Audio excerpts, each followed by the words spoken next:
Очень добрый день, у нас вечер, и в этом видео я расскажу, как разговаривать с детьми о войне. И это не будут советы психологов, каких-то специалистов, которые скажут 10 пунктов, это просто чисто наш личный опыт, потому что наша семья, мы регулярно, постоянно живем с Украиной с 2014 года, и сейчас мы выехали, но больше, чем 1 месяц мы там находились в начале.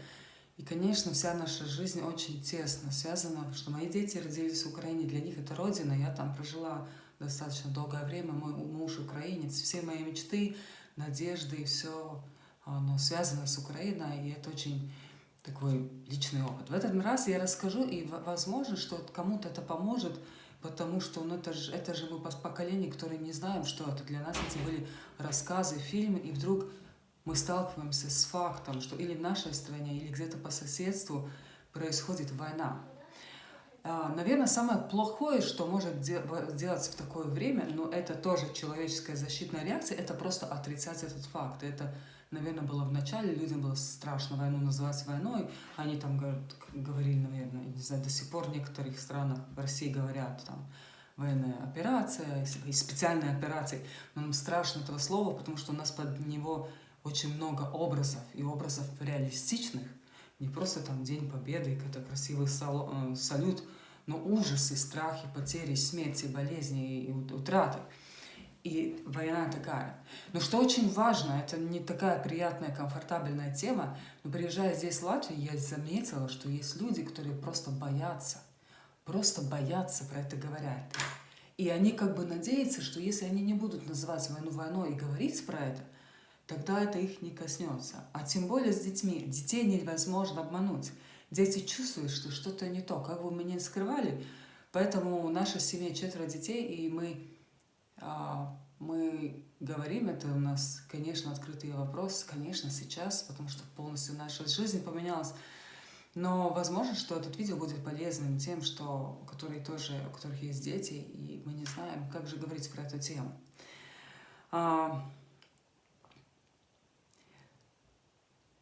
Самое большое разочарование мне вообще в начале войны, и я скажу, что, конечно, для меня лично это не был сюрприз. Мы уже годы жили в этой семье, в тени угроз, и в Украине на восточной части все время происходила война, конечно, меньшей активности, но нам как бы это было далеко, хотя мы это знали, но именно на наш образ жизни это не повлияло. Когда началась война 24-го, и она повлияла на наш образ жизни абсолютно радикально, самое большое мое разочарование было в том, что я поняла, что у меня была иллюзия, что я могу обеспечить своим детям безоблачное, счастливое детство, налито детским смехом, мыльными пузырями, праздником в саду, путешествием, хорошим образованием, любящей мамой и папой, непрерывное такое, что это возможно. И мое разочарование, я была зла на Бога, я думала, что ты такое, вообще ты имел в виду, ты знал, что такое возможно, почему ты дал мне 4 детей? И мне пришлось принять ситуацию, что она такая, какая есть. Сейчас мы приняли и учимся жить в новой реальности, потому что так, как было, не было, не будет никогда. И, конечно, жизнь наших детей меняется. Я думаю, что и дети окружающих странах, которые как бы не прямо, не украинцы, они все равно чувствуют, они понимают, что происходят какие-то изменения. И, возможно, этот видео вам тоже будет очень полезен. Что же делать с детьми? Самое лучшее, наверное, что могут для детей делать родители, это сами освобождаться от этих страхов, которые, конечно, нам передали бабушки, дедушки, наши предки, которые пострадали от кровавого коммунистического режима долгие десятилетия. И сейчас опять этот запах этого страшного монстра, он опять появился, и нам, конечно, от этого плохо, крутит внутри, нам хочется про это вообще исключить, но так не происходит. Я на самом деле верю, что сейчас особенное время. В каком смысле? Когда началась война 24-го, один из таких духовных лидеров Украины, он выставил видео, которое называлось, что мы сейчас начинаем паломничество от страха к самодостоинству. И сейчас у нас колоссальный шанс раз и навсегда избавиться от страха, этой агрессии, угнетения, которое столетиями мучило украинцев, долгое время мучили Балтийские страны, Восточную Европу, Кавказ, которые нам гнетали, и все время мы жили в тени этого монстра. Я верю, что это время поразить ее и выйти с другим уровнем достоинства. И когда я понимаю, что я не могу своим детям дать это безоблачное, абсолютно безопасное, чудесное детство, я могу идти вместе с ними, что они выросли смелыми, достойными, реальными людьми, которые принимают реальность и знают, что делать, и продолжают преследовать и достигать своей мечты, делать добро и жить достойной жизнью. Достоинство – это то, что родители могут учить своим детям. Ну и, конечно, одно из первых вещей, кстати, меня это очень сильно утешает, когда я понимаю, что очень много, сейчас, украинцы этого, наверное, уже вообще не боятся, они уже, для них это новая реальность, и рюкзачки, документы, вода, лекарства, все, мы уже к этому уже давно готовы, как такой народ спецдесант, но я понимаю, что окружающие страны думают, так нам нужен этот рюкзачок, так собрать вещи или нет, может, вас пронесет. Тогда меня очень сильно утешает вещь, что очень многие, миллионами людей живут с этими рюкзачками, с водой, документами, лекарствами, печенюшками, готовы отправиться. Люди и народы, и страны, где сейсмические зоны, где в любой момент могут начинаться сильное землетрясение. Или тайфуны. Люди, да, живут в этих, и они как-то приспособились и готовы. Поэтому, наверное, это очень сложно принять. Но подготовленный человек, он все равно сильнее. Он все равно сильнее в любой ситуации. Так что да, нам, конечно, понятны и рюкзачки, и все остальное. Но что мы делаем? Мы разговаривали со своими детьми все время. Мы не старались исключить от них информацию и создать какой-то нереальный пузырь, что все классно. Все не классно. Но мы учим им смотреть, что даже когда много потерь, у нас меняется образ жизни. Для детей, для них очень важно стабильный режим, стабильные друзья, та же школа, та же дорожка, та же детская площадка, тот же кино раз в неделю с попкорном. Сейчас у нас этого всего нет.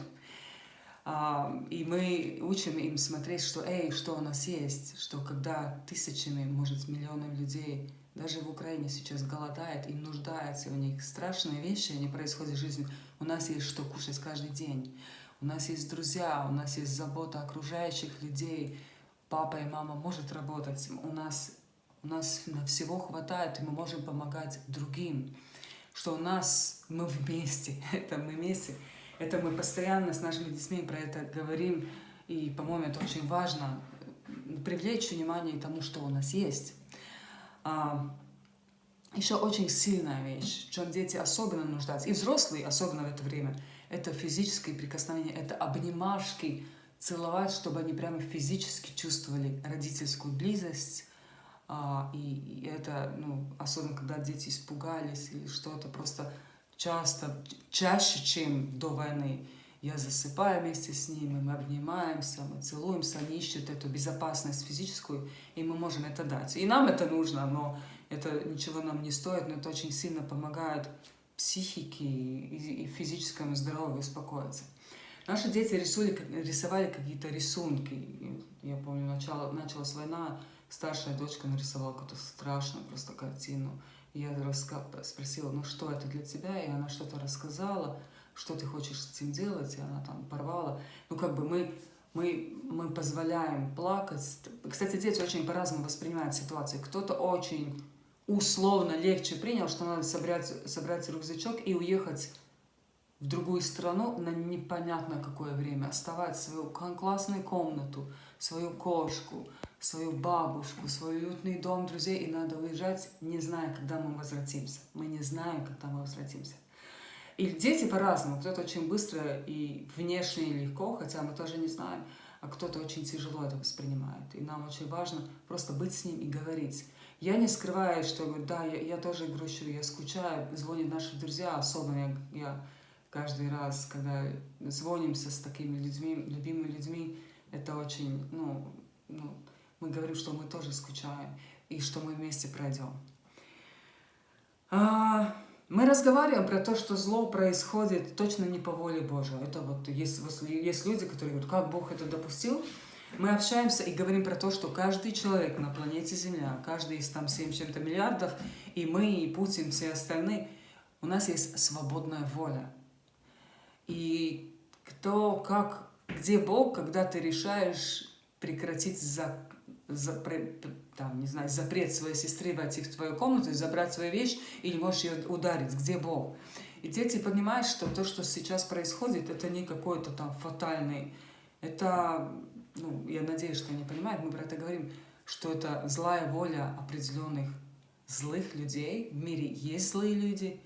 Мы разговариваем, что, конечно, есть наказание, может, оно не сразу, но каждый получит по своим делам, по своим поступкам, и все, что человек сеет, он пожинает. Это классное, просто шикарное время, это говорить с детьми.